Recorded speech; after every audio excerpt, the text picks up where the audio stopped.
Saudações, vigia das pessoas. Estamos vendo Juízes, como você nunca viu. Hoje, o capítulo 19. Então, eu preciso comentar esse capítulo 19 de Juízes, porque eu não aguentei esperar até chegar lá naturalmente. Porque nós começamos com Gênesis e agora estamos em Êxodo. Eu pulei um pouco, os senhores me perdoem, mas é que eu estou igual aquele Eliú, amigo de Jó. Ele falou, se eu não falar isso, eu vou estourar. Porque a história de Juízes 19, eu já ouvi dois comentaristas, vi um comentário agora há pouco, que eu não sei exatamente quem é, mas eu ouvi um outro comentarista, muito sabidinho, e eu não gostei do contexto que ele deu. Inclusive que o comentário que eu vi esses dias, que eu vi agora, acabei de ver, até que eu tô no calor da hora. Então vocês me perdoem porque a gente fala às vezes demais.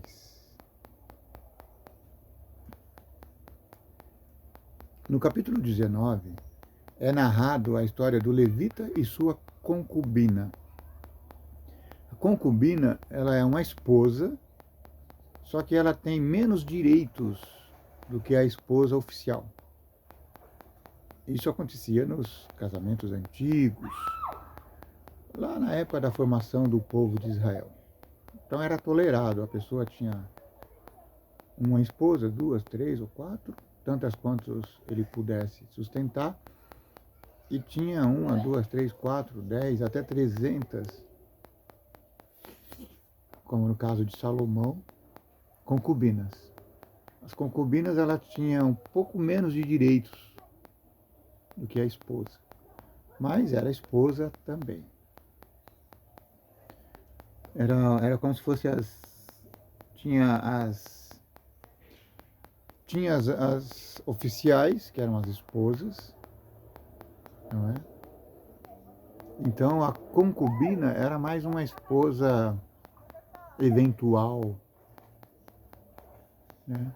Eu não sei exatamente o que eu estou falando, mas ela era uma esposa com um pouco menos de direito. Se a gente fosse comparar com hoje, seria como se fosse uma relação amistosa, sabe quando a pessoa amiga com outra pessoa e aí começa a viver maritalmente? Existem os direitos civis, mas os direitos religiosos, eles não acompanham o casal. Mas eu não quero falar sobre isso agora.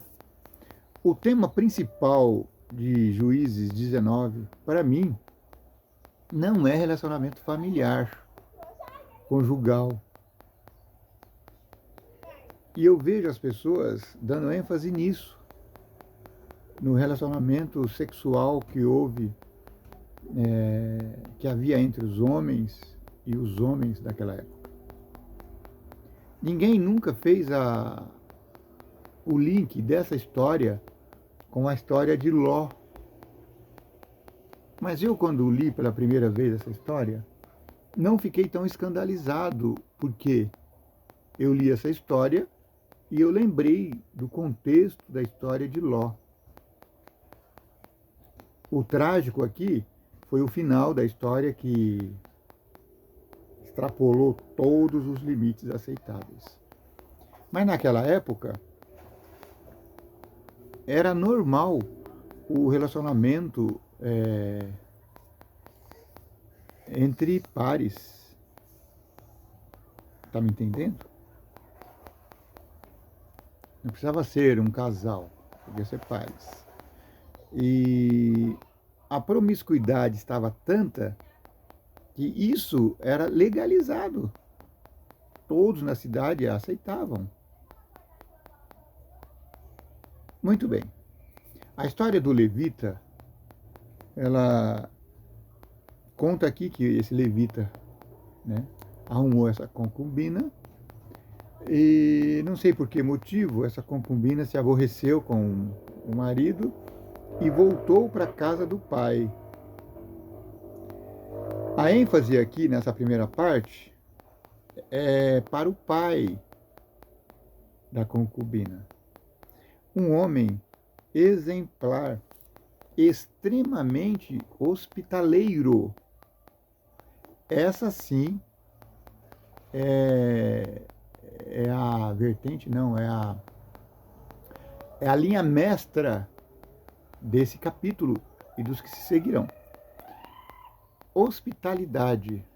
Esse, ao meu ver, é o tema principal do capítulo 19 e dos outros que se seguirão. Hospitalidade. Então, o tema aqui não é relacionamento familiar, marido-mulher, marido-concubina, ou homem-homem, não é. Isso na minha humilde opinião. Os sabidinhos de plantão podem discordar aí, façam seus comentários, certo?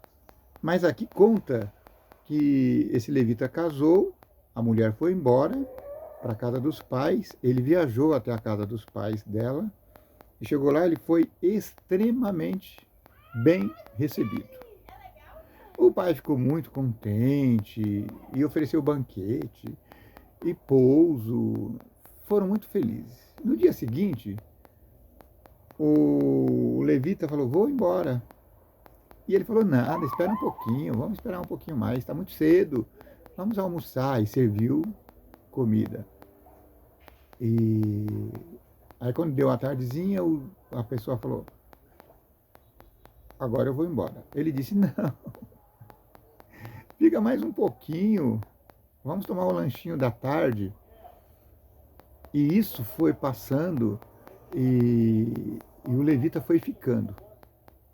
Então amanhecia, estava muito cedo. Anoitecia, estava muito tarde.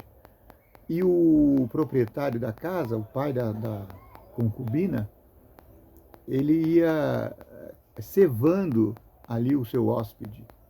É o que nós devemos fazer, sabe? A hospitalidade é um dever de todos nós, especialmente os cristãos. Não tem explicação a gente viver num mundo tão hostil como estamos vivendo agora. Hostil não é o termo. Está meio escuro aqui, mas eu não sei o que fazer para melhorar a imagem. Não, mas você já conhece a minha carinha, não tem problema.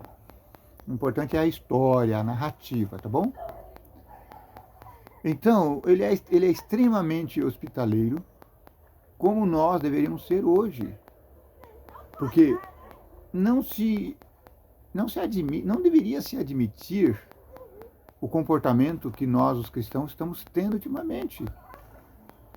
A gente não convida ninguém para a nossa casa. E se convida, tem que ser um amigo que esteja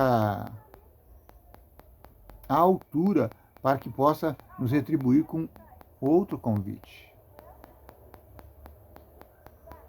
E antigamente não, as pessoas chegavam nas casas, eu vivi esse tempo. E olha que eu não sou tão antigo assim.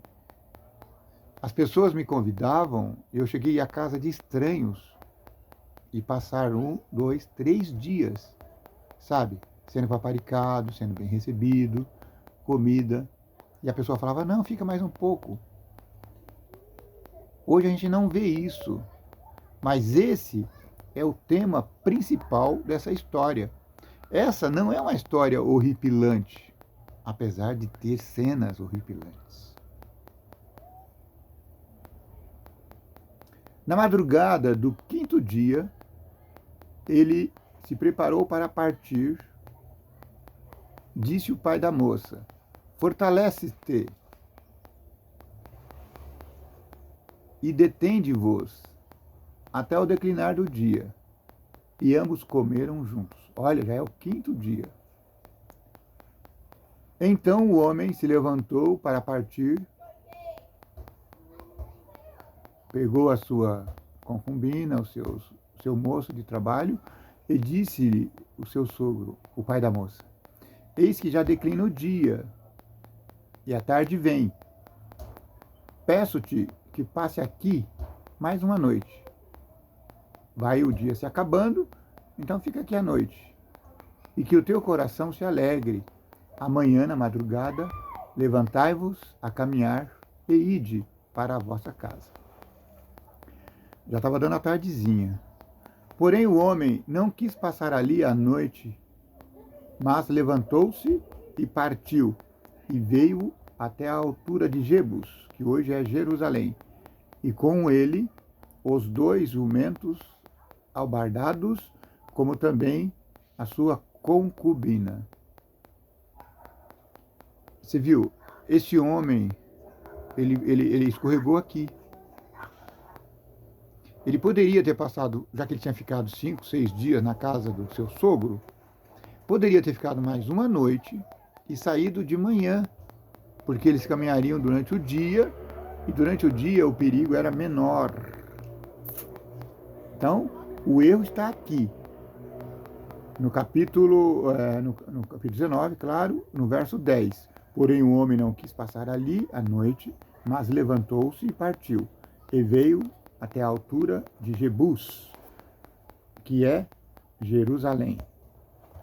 E com ele os 2 jumentos albardados, como também a sua concubina. Albardados. Eu imagino que seja carregado, né? Ele colocou toda a sua mudança, os seus víveres. Víveres, como é que é víveres? Comida, hein? E pasto para os animais.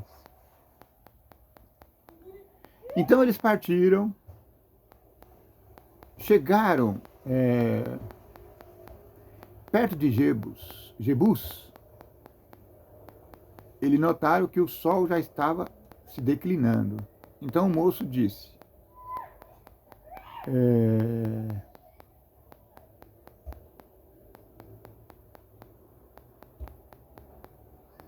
vamos ficar aqui nessa cidade, Jebus? Vamos repousar a noite aqui. Aí o levita cometeu o segundo erro. Ele disse, porém o seu senhor lhe disse, e cometeu o segundo erro: não nos retiraremos a nenhuma cidade estranha. Viu aqui o preconceito? Se ele tivesse ficado em Jebus para passar a noite, certamente a tragédia não teria acontecido. Então você está percebendo aqui? Houve extrema hospitalidade na casa de seu sogro. Agora ele passa por Jebus e certamente eles seriam bem atendidos ali. Porque naquela época era tradição a hospitalidade. Mas ele não quis ficar e disse assim: não nos retiraremos a nenhuma cidade estranha, que não seja dos filhos de Israel, mas passemos até Gibeá. Gibeá é uma cidade de Efraim que ficava um pouco mais à frente. Disse mais a seu moço: caminha e cheguemos a um daqueles lugares. Pernoitaremos em Gibeá ou em Ramá. Passaram, pois, adiante e caminharam. E o sol se lhes pôs junto a Gibeá, que pertence a Benjamim. Grava esse nome aí. Então ele ficou em uma das cidades de Benjamim. Benjamim era da tribo de Israel. Os benjamitas. Então ele falou, ali na casa de parentes, ou na casa de... Como é que fala? Não é parentes, é... Na casa dos gentílicos, né? Gentílico não, patrícios, sim. Na casa de pessoas que são da mesma nação, certamente a gente vai ser muito bem recebido. Aí foram lá, os dois, o casal e seus empregados. Então eles retiraram-se para Gibeá, a fim de nela passarem a noite. Entrando ele, assentou-se na praça da cidade, porque não houve quem os recolhesse em casa para ali pernoitarem. Aqui começa a tragédia do levita. Ele chegou na praça e parou, e era costume que os moradores da cidade o reconhecessem como forasteiro e o convidassem a pernoitar em suas casas. Mas, como não houve o convite e eles estavam com os burros albarroados, cheios de mantimentos, não tem problema não, a gente fica aqui mesmo. Tá tudo bem. Tá tudo bem. Vírgula.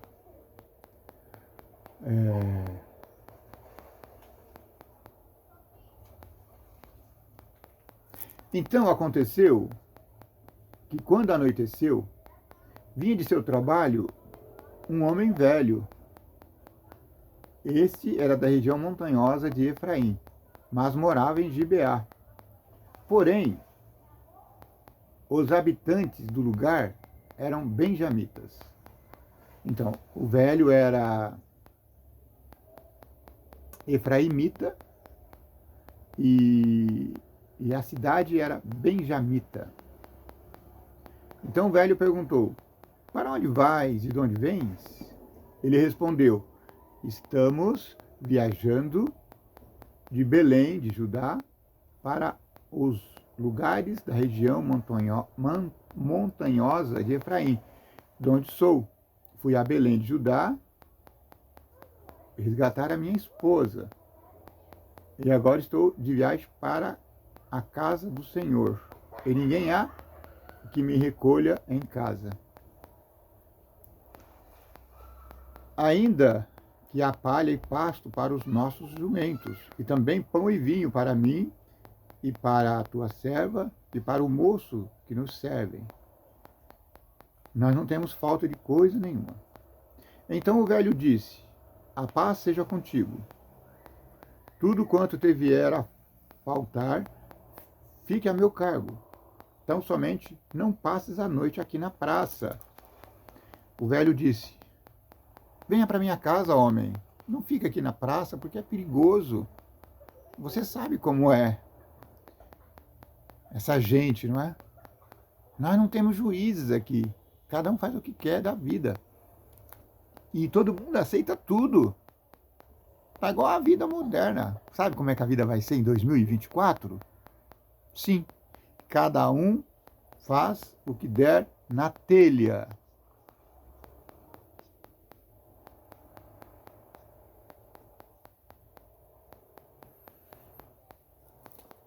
Tudo bem. O levita concordou e ele foi para casa.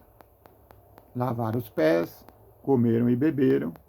Enquanto eles se alegravam, eis que os homens daquela cidade, filhos de Belial, Belial não é coisa boa não, viu? Filhos do cramunhão, sabe? Filho daquele lá de baixo, filhos pervertidos,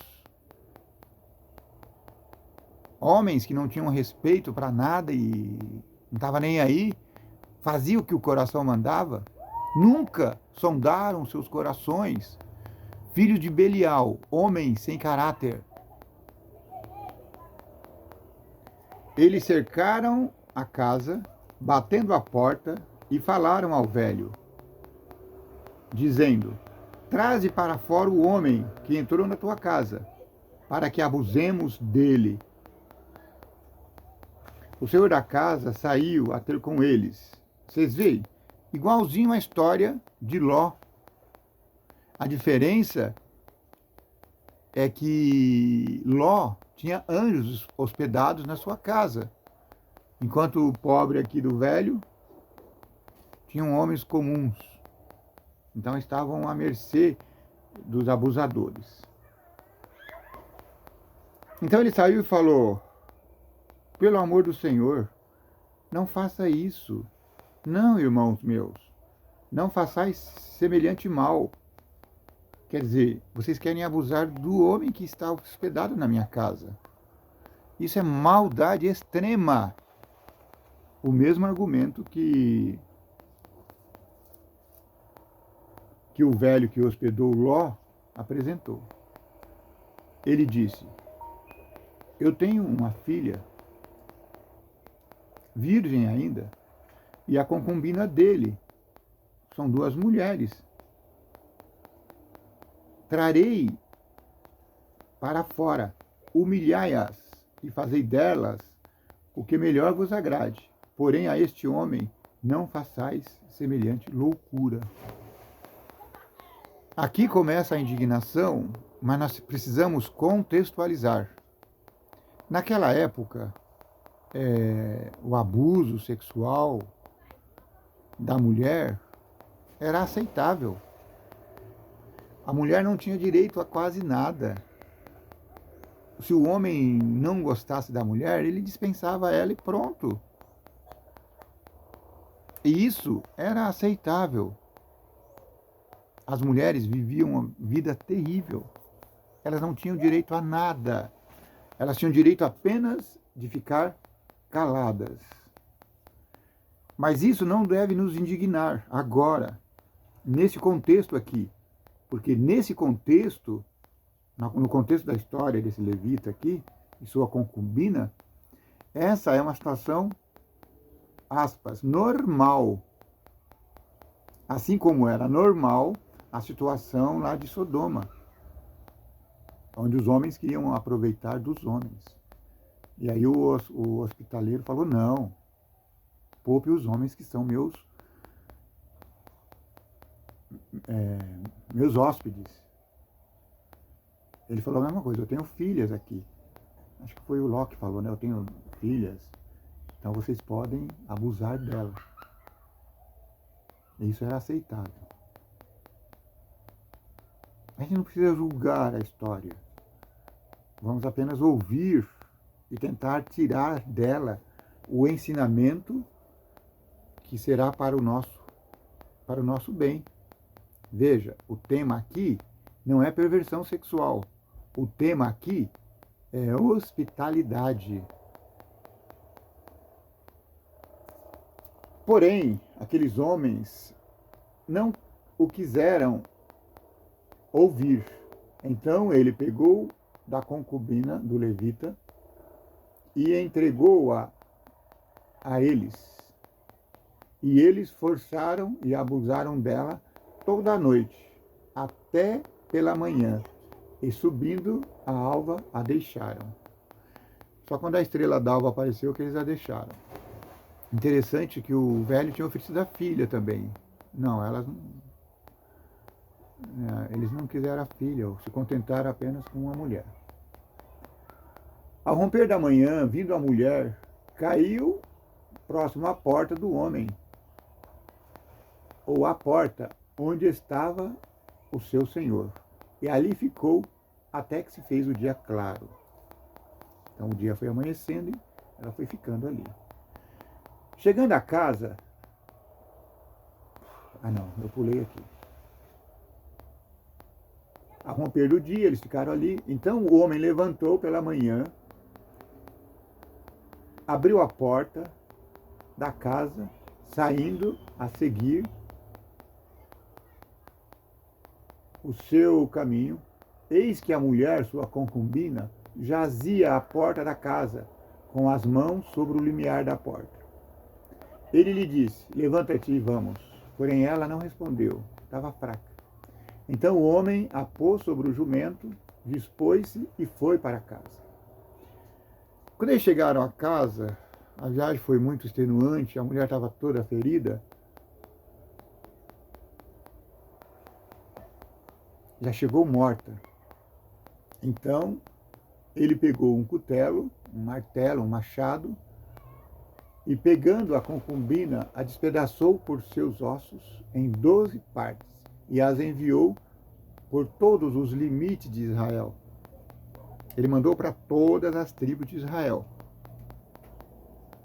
Então, esse ato, a violação do cadáver, é que suscitou a indignação dos seus irmãos, e não necessariamente a morte da moça. Vocês estão entendendo? Ou se eu estiver errado, por favor, alguém me corrige.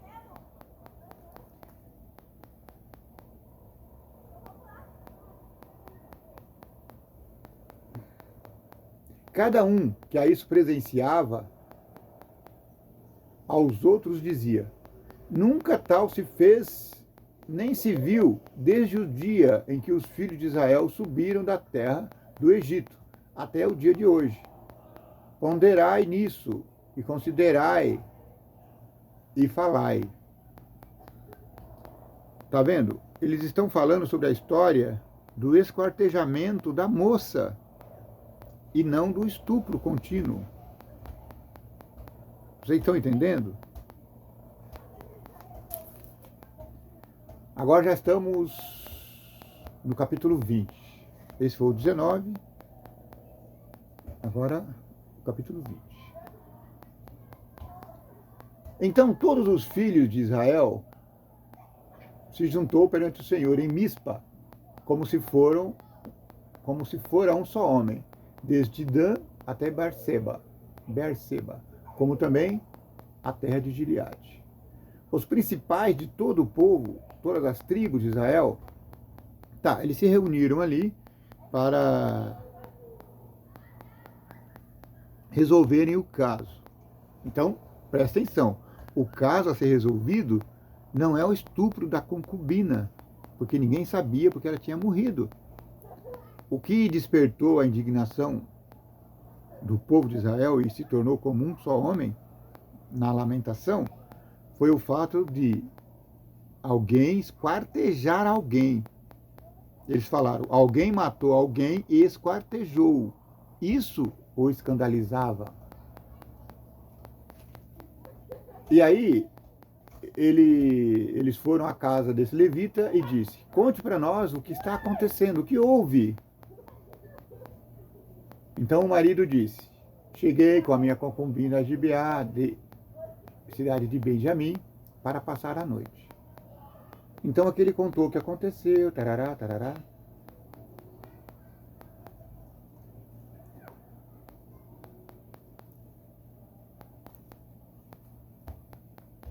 Eis que todos sois filhos de Israel. Eia, dai a vossa palavra e conselho nesse caso. Então todo o povo se levantou como um só homem, dizendo: nenhum de nós voltará para a sua tenda, nenhum de nós se retirará para casa. Porém, isso é o que faremos a Gibeá. Subiremos contra ela por sorte.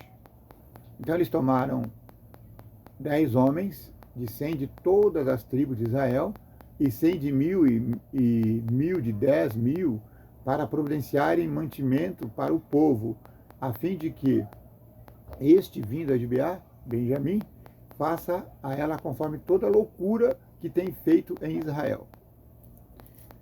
Agora, na hora do juízo, aqui fica assim uma dúvida, né? O que eles chamaram de toda a loucura? Porque até então o caso estava sendo tratado como homicídio.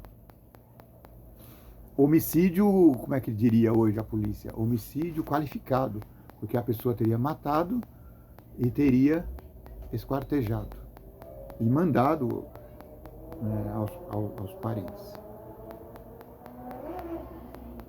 Mas aqui eles se indignaram também com o ocorrido em si. Mas eu ainda sustento a tese de que o problema deles, o mais grave do problema, o tema aqui do capítulo 19 e 20, que já vai entrar, que já entrou, aliás, seja a hospitalidade ou a falta dela. Então eles tomaram as pessoas, né, e foram guerrear contra os benjamitas. E contaram naquele dia os filhos de Benjamim, vindo das cidades, eram 26.000 homens que puxavam da espada, afora os moradores de Gibeá, de que se contavam 700 homens. 26.700 homens. Então, todo esse povo, havia 700 homens escolhidos, canhotos. Eu achei interessante isso aqui também. De todo esse exército maravilhoso, havia 700 homens canhotos que manobravam bem as armas. Isso é legal, sabia? Porque sempre as pessoas canhotas são maltratadas. Contaram-se dos homens de Israel, afora os de Benjamim, 400.000 homens que puxavam da espada. E todos eles eram homens de guerra. Eles foram lá para guerrear, para acabar com tudo. Então eles se levantaram e subiram a Betel e consultaram a Deus, dizendo: quem é que vai?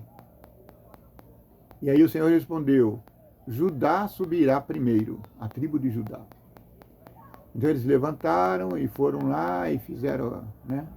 Então os filhos de Israel saíram de Gibeá e derribaram por terra naquele dia 22.000 homens de Israel. Porém se animou o povo dos homens de Israel e tornaram a ordenar-se para a peleja, no lugar onde no primeiro dia o tinham feito. Antes subiram os filhos de Israel e choraram perante o Senhor até a tarde. Então consultaram o Senhor e falaram: quem é que vai agora contra os filhos de Benjamim, nosso irmão? E o Senhor disse: subi contra ele. Quer dizer, eles tinham perdido a batalha, e aí consultaram ao Senhor, e o Senhor falou: vá de novo. Chegaram-se, pois, os filhos de Israel contra os filhos de Benjamim no dia seguinte, e também os de Benjamim no dia seguinte saíram de Gibeá e de encontro a eles, e derribaram ainda por terra mais 18.000 homens, todos que puxavam da espada. Vocês estão notando aqui? O exército de Benjamim está vencendo o exército de Israel. Então todos os filhos de Israel, todo o povo, subiram e vieram a Betel e choraram, e estiveram ali perante o Senhor e jejuaram aquele dia todo até a tarde. Perante o Senhor ofereceram holocaustos e ofertas pacíficas, ou seja, eles se reconsagraram para a luta contra Benjamim. E os filhos de Israel perguntaram ao Senhor por quanto a arca da aliança de Deus estava ali naquele dia. E Finéias, filho de Eleazar, filho de Arão, ministrava perante eles naqueles dias, dizendo: tornaremos a sair, ainda a pelejar contra os filhos de Benjamim, nosso irmão, ou desistiremos? A impressão que estava dando era que Benjamim estava vencendo. Mas aí o Senhor disse: não, vai sim. E dessa vez eu vou entregar eles nas vossas mãos. Então Israel pôs emboscada ao redor de Gibeá, e no terceiro dia subiram os filhos de Israel contra os filhos de Benjamim, e se ordenaram a peleja contra Gibeá, como das outras vezes. Então os filhos de Benjamim saíram de encontro ao povo, e deixando-se atrair para longe da cidade, começaram a ferir alguns dos povos, e mataram, como das outras vezes, 30 dos homens de Israel, pelas estradas, das quais uma sobe para Betel. Pelas estradas, a outra para Gibeá do campo. Então os filhos de Benjamim disseram: vão derrotados diante de nós como dantes. Porém, os filhos de Israel disseram: fujamos e atraiamo-los da cidade para as estradas. Então todos os homens de Israel se levantaram do seu lugar e se ordenaram para a peleja de Baal-Tamar. E a emboscada de Israel saiu do seu lugar das vizinhanças de Geba. 10.000 homens escolhidos de todo Israel vieram contra Gibeá, e a peleja se tornou renhida. Porém, eles não imaginavam que a calamidade lhes tocaria. Então feriu o Senhor a Benjamim diante de Israel, e mataram os filhos de Israel naquele dia 25.100 homens de Benjamim, todos dos que puxavam de espada. Assim viram os filhos de Benjamim que estavam feridos. Os homens de Israel retiraram-se perante os benjamitas, porquanto estavam confiados na emboscada que haviam posto contra Gibeá. A emboscada se apressou e acometeu a Gibeá, e de golpe feriu a toda a fio de espada. Mataram a cidade inteira.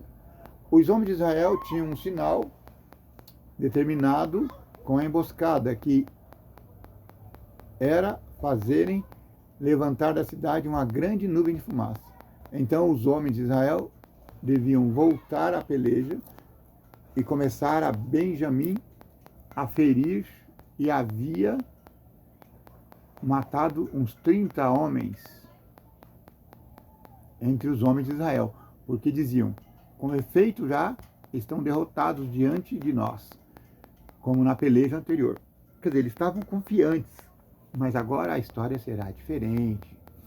Então a nuvem de fumaça começou a levantar-se da cidade como se fora uma coluna. Virando-se Benjamim a olhar para trás de si, eis que toda a cidade subia em chama para o céu. Viraram os homens de Israel, e os de Benjamim pasmaram, porque viram que a calamidade já estava à porta. E viraram diante dos homens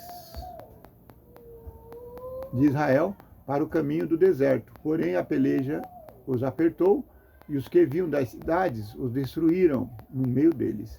Cercaram a Benjamim, seguiram-no, e onde repousava, ali o alcançaram, até diante de Gibeá, para o nascente do sol. Caíram de Benjamim 18.000 homens, todos homens valentes. Então viraram e fugiram para o deserto, a penha Rimon, e na respiga mataram ainda pelos caminhos uns 5.000 homens de Benjamim, e de perto seguiram até Gidom, e feriram deles 2.000 homens. Todos os que de Benjamim caíram naquele dia foram 25.000 homens que puxavam da espada, todos os homens valentes. Porém 600 homens viraram e fugiram para o deserto, a penha Rimon, onde ficaram 4 meses. De todos os homens de Benjamim, sobraram esses 600. Aí eles fugiram para o deserto. Ficaram lá. Os homens de Israel voltaram para os filhos de Benjamim e passaram a fio de espada tudo o que restou na cidade, tanto homens como animais, em suma, tudo o que encontraram, e também todas as cidades que acharam puseram fogo. Resumindo, acabaram com a tribo de Benjamim. Esses homens que fugiram estão lá escondidos no deserto. Final do capítulo 20.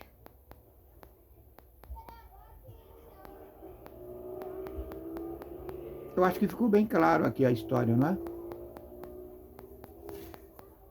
Então, de acordo com esses acontecimentos, a tribo de Benjamim ficou destruída por causa da sua falta de hospitalidade. Então agora nós vamos adentrar no capítulo 21 para encerrar a história.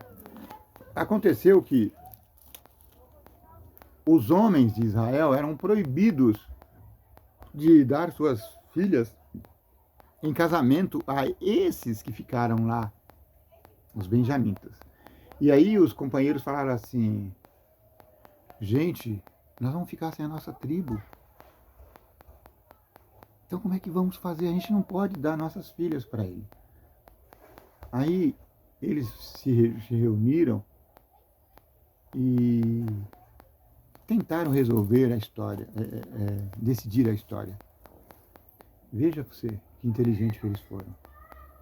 Disseram os filhos de Israel: quem de todas as tribos de Israel não subiu à Assembleia do Senhor, porque se tinha feito um grande juramento acerca do que não viesse ao Senhor a Mispa, que dizia será morto. Os filhos de Israel tiveram compaixão de seu irmão Benjamim e disseram: foi hoje eliminada uma tribo.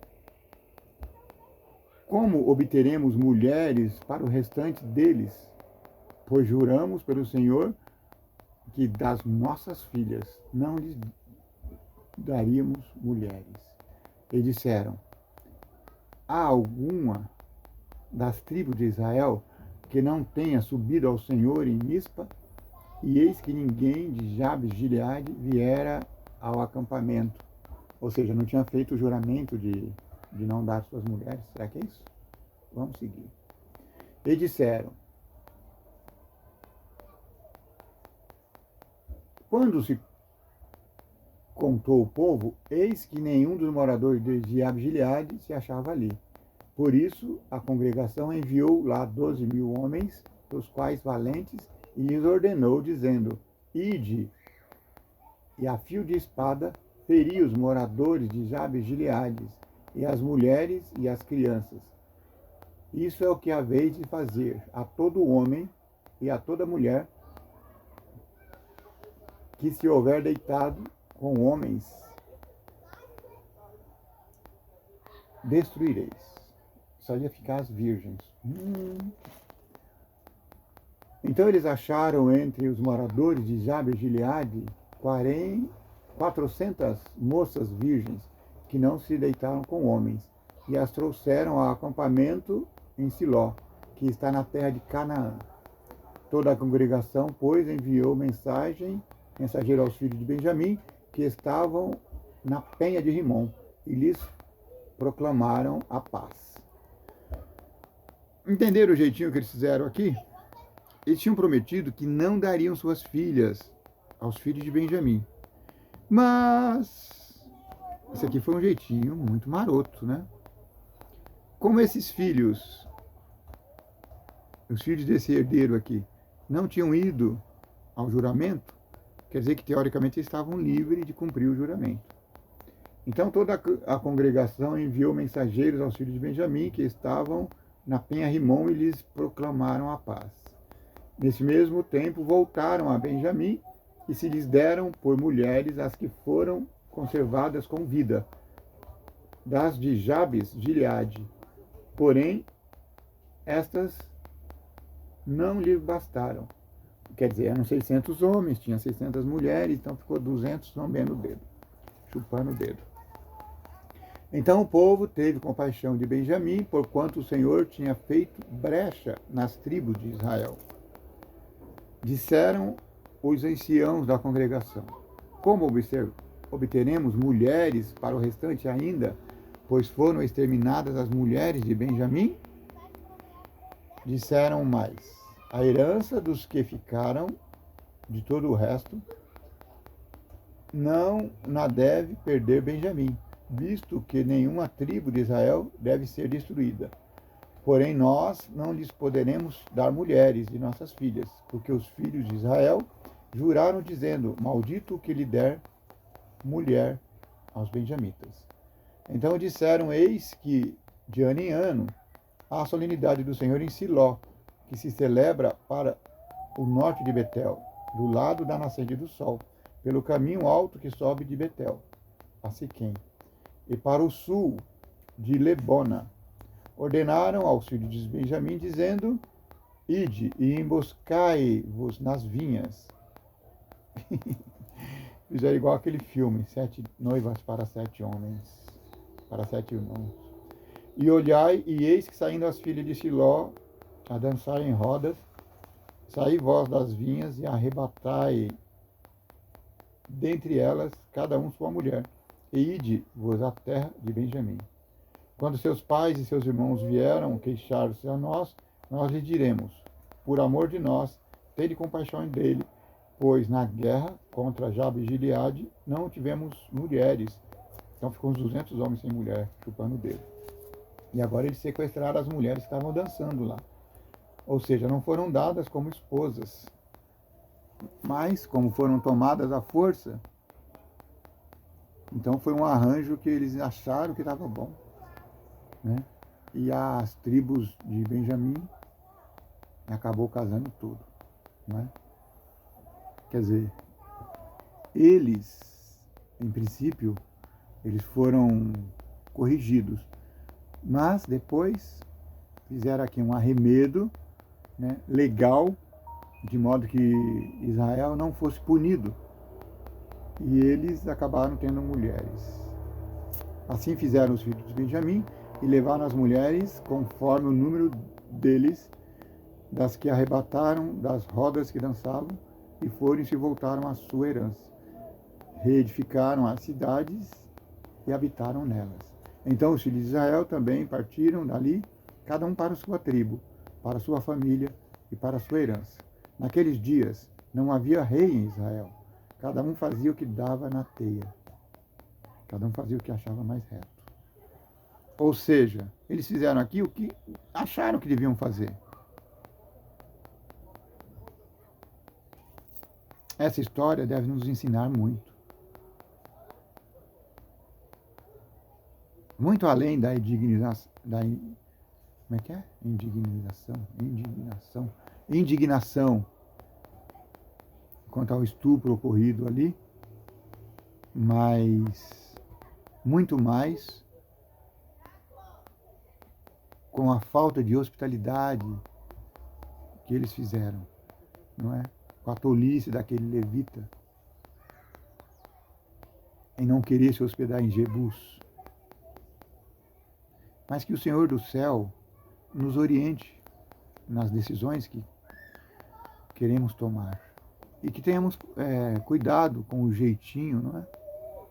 Porque os jeitinhos podem nos trazer dor e sofrimento.